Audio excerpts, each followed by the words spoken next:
Suasana Imlek di kota Manado, Sulawesi Utara mulai terasa. Di sejumlah pusat keramaian terpasang ratusan lampion khas Imlek, seperti di lapangan Sparta Tikala. Tampak berjejer ratusan lampion yang tersusun rapi.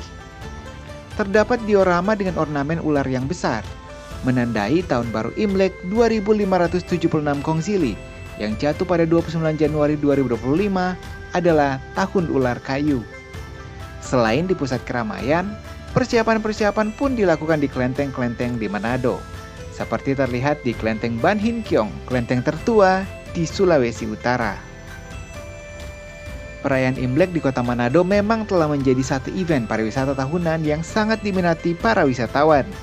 Tidak hanya wisatawan domestik, tetapi juga wisatawan internasional, terlebih dengan adanya tradisi Cap Gomeh yang telah mendunia.